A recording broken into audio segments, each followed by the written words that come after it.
The sky over Zareth shimmered with hues that defied human understanding. A cascade of shifting blues and violets streaked with pulses of bioluminescent green. To an outsider, it was mesmerizing. To the people who lived beneath it, it was just Tuesday.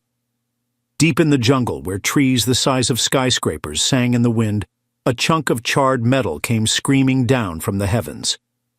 It wasn't the most unusual sight in Zareth's history. Space debris occasionally rained down from forgotten battles or careless travelers, but this one was different. It crashed with a fiery roar that startled a nearby herd of six-legged creatures, sending them stampeding through the underbrush. When the smoke cleared, the wreckage revealed itself. A battered human spacecraft, its once sleek design now twisted and broken.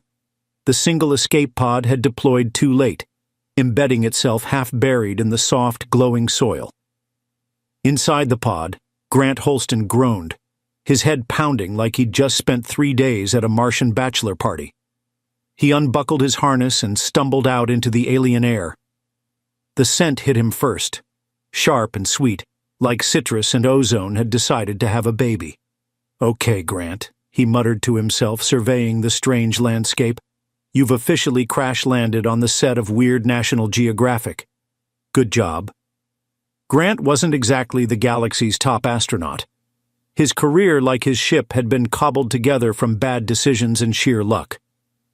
He'd signed up for this exploratory mission hoping for adventure, maybe a little redemption. What he hadn't signed up for was being marooned on an alien planet with no working comms and a rapidly depleting oxygen tank. As he rummaged through the wreckage for supplies, he heard a sound. Low, guttural, and distinctly unfriendly. Slowly turning, he found himself face to face with what he could only describe as a 7-foot-tall space velociraptor. Its translucent scales shimmered in the strange light, and its eyes, yellow, slitted, and entirely too intelligent, locked onto him. "Hey there, big guy," Grant said, raising his hands in what he hoped was a universal gesture of "please don't eat me." "I'm not food. I'm more of a chewy, stringy texture, bad for digestion."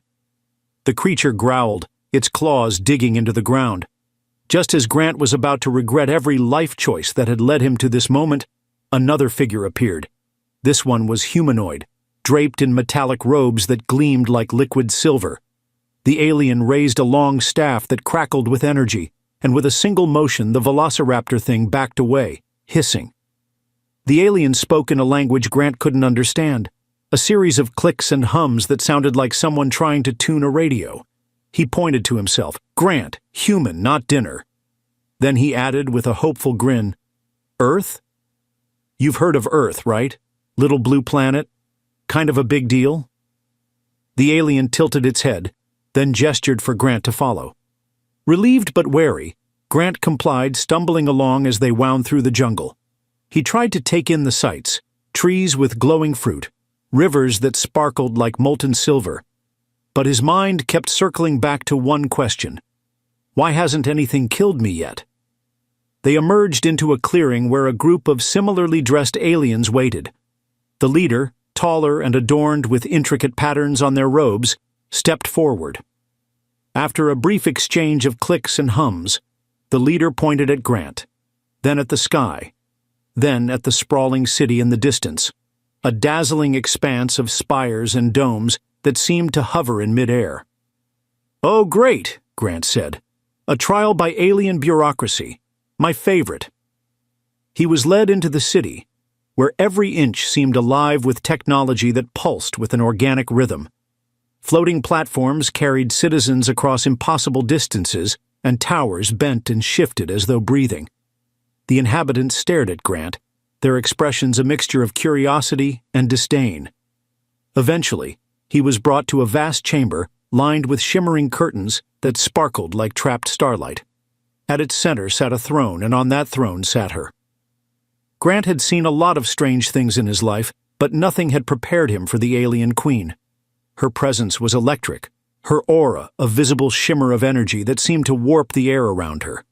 Her skin was a deep, opalescent hue, her eyes glowing gold.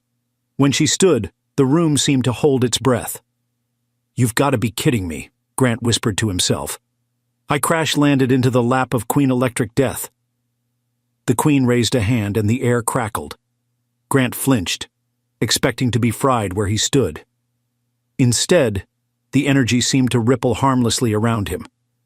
The Queen's eyes narrowed and she stepped closer. The assembled court gasped.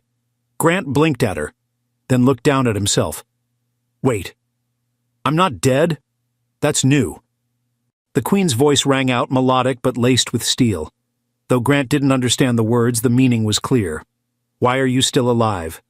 Grant shrugged. Look, lady, I'm just as surprised as you are. Maybe I'm immune to alien death fields. Or maybe I'm just too dumb to die. Either way, I'm open to suggestions. The room erupted into a frenzy of murmurs, but the Queen silenced them with a single gesture. She stepped even closer, the energy around her crackling like a live wire. Grant felt the hairs on his arms stand up, but still he remained unharmed. Yeah, he said, his voice shaky but steady. Guess I really am built different. The chamber was silent, except for the faint crackle of energy radiating from the Queen. Grant stood awkwardly in the middle of the room, feeling like a bug under a particularly judgmental microscope. The alien court, with their shimmering robes and unreadable expressions, stared at him as if he were the punchline of some intergalactic joke. Well, this has been fun, Grant said, rocking back on his heels. But if no one minds, I'd like to go find a way off this planet before I overstimulate the alien death field and, explode. No one laughed. Tough crowd. The Queen tilted her head, her glowing eyes narrowing as if she were dissecting him with her gaze alone. Then she said something, sharp, clipped words that carried an undeniable authority.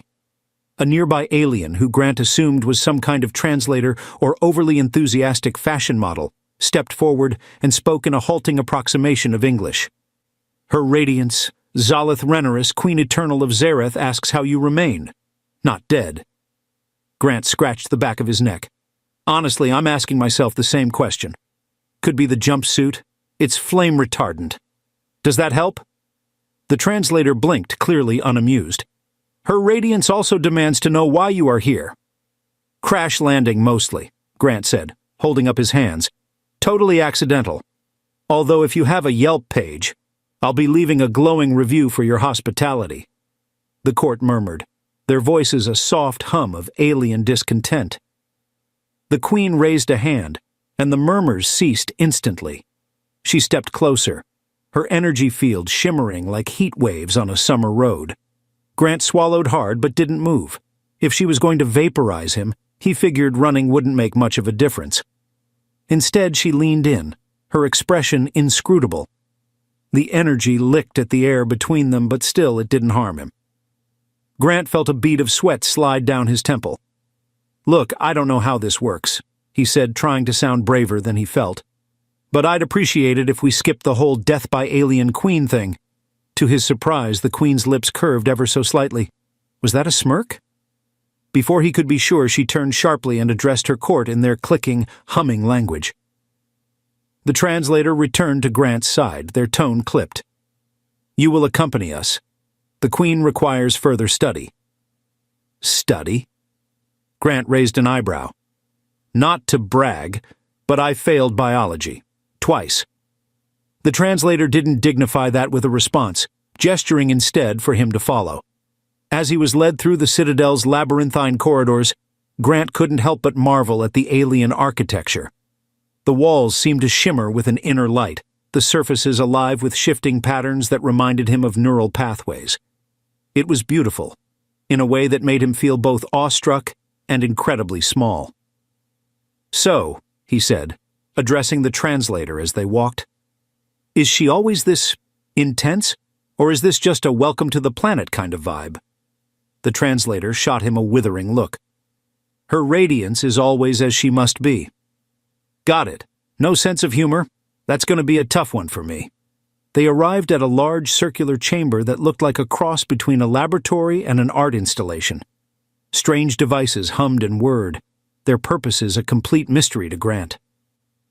The Queen stood at the center, flanked by several scientists, or at least that's what Grant assumed they were. Their robes were less flashy, and they carried tools that looked suspiciously like space wrenches. "Let me guess," Grant said, stepping into the room. "This is the part where you poke me with weird gadgets and see if I glow in the dark?" The Queen said something sharp, and the translator clarified. "Her radiance commands you to remain still." "Sure thing," Grant said, raising his hands. "Just don't mess with the hair. It's my best feature." The scientists moved in, their tools emitting soft lights as they scanned him. Grant tried to remain calm, but the strange sensations, like being wrapped in static electricity, were deeply unsettling. "So, he said, trying to break the tension, "you guys get a lot of humans here, or am I the first? Because if I'm the first, I'd really appreciate a commemorative plaque or something." One of the scientists paused, glancing at the Queen, who gave a curt nod. The scientist turned to a console, and a holographic display filled the air. It showed what looked like an intricate diagram of the Queen's energy field, and Grant, standing right in the middle of it, completely untouched. "That doesn't look good," Grant muttered. "Am I breaking physics or something?" The Queen stepped forward, her golden eyes locked on the display. She gestured to the scientists, who began a rapid exchange of clicks and hums. The translator turned to Grant, their expression unreadable.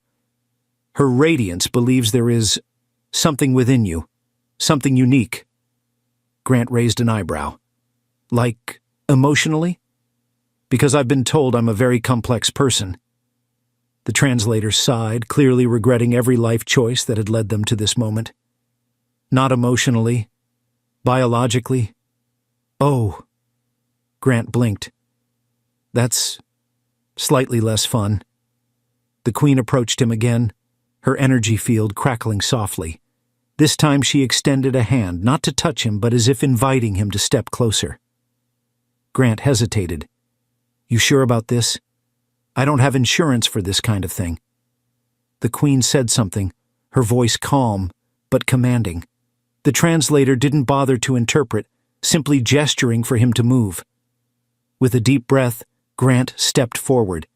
The energy rippled around him, but it didn't hurt. Instead, it felt warm, almost comforting. He met the Queen's gaze, and for the first time, he thought he saw something other than cold calculation in her eyes. Curiosity. "Well," he said, his voice softer now, "this is new." Grant's nerves hummed as he stood in the center of the chamber, surrounded by alien technology that he couldn't begin to understand. The Queen's aura continued to swirl around him, warm and oddly soothing despite the charged tension in the air. It was like standing in a bubble of static electricity that had decided for some reason to be his friend. The scientists buzzed about, muttering in their strange musical language and pointing at holographic displays. One of them, who Grant had mentally nicknamed Dr. Beakface because of their elongated helmet, seemed particularly agitated. The Queen watched it all with calm detachment, her gaze occasionally flicking toward Grant as though she were evaluating whether he was more science experiment or existential threat. Grant shifted awkwardly on his feet. "So, does anyone here know what's going on? Or am I just standing in the middle of a galactic science fair for no reason?" The translator didn't look up from their datapad. Silence. Her radiance is deliberating. "Oh, cool. Deliberation. Love that for me. Maybe next we can throw in a nice little existential crisis to round out the day." The translator shot him a sharp look, but before they could respond, the Queen spoke again. Her words were measured and deliberate, her voice carrying the weight of authority. The translator turned back to Grant, their expression unreadable. "She believes you are attuned." Grant blinked. "Attuned? To what? Your Wi-Fi network?" "To her aura," the translator said flatly. "Her energy field. It is lethal to all others, but somehow you are immune." Grant rubbed the back of his neck, a nervous chuckle escaping him. "Immune? Great. I always knew I had a superpower. I was just hoping for something cooler, like laser vision or the ability to eat whatever I want without gaining weight." The translator ignored him, focusing on the Queen's next set of instructions. The scientists hesitated, then began moving equipment around the room. Machines that pulsed with organic light were dragged into place, their surfaces alive with shifting patterns that reminded Grant of a beating heart. "Okay, not to be that guy," Grant said, gesturing at the whirring machines. "But this doesn't look like it ends with me getting a cookie." The translator hesitated, their gaze flicking to the Queen. Finally they answered. "The Queen wishes to test the connection." Grant raised an eyebrow. "The connection, right. That sounds ominous." "It is vital to understand why you are unaffected by her energy," the translator continued, their tone clipped. "If you possess an immunity, it may hold the key to—" "To what?" Grant interrupted. "To making her field less murdery? Because, not to brag, but that sounds like something worth a Nobel Prize or the alien equivalent. Do you guys have like a space Nobel?" The translator ignored the question, stepping back as one of the scientists handed Grant a strange device. It looked like a glove, though it pulsed with a faint blue light and had wires snaking from its fingers to a small power source. "What's this?" Grant asked, slipping it on despite his better judgment. "It is an interface," the translator explained. "Her radiance wishes for you to attempt synchronization." "Synchronite—" Grant stopped himself, holding up a hand. "Okay, you're just making up words now. What does it do?" "It will allow her energy to interact directly with yours," the translator said, their expression darkening. "If the connection fails, you will likely die." "Fantastic," Grant said, giving a thumbs up with the glowing glove. "Really loving this whole alien hospitality thing you've got going." The Queen stepped closer, her golden eyes locked on him with an intensity that made his skin prickle. The room seemed to hold its breath as she extended her hand, her energy field shimmering in the air between them. Slowly, Grant raised his own hand, the glove glowing brighter as their palms aligned. The moment they connected, the world shifted. Grant felt a surge of warmth rush through him, like standing too close to a bonfire but without the searing pain. His vision blurred, replaced by a kaleidoscope of images, memories, sensations, flashes of light and sound. It was overwhelming, and for a moment he thought he might pass out. Then just as quickly as it began, it stopped.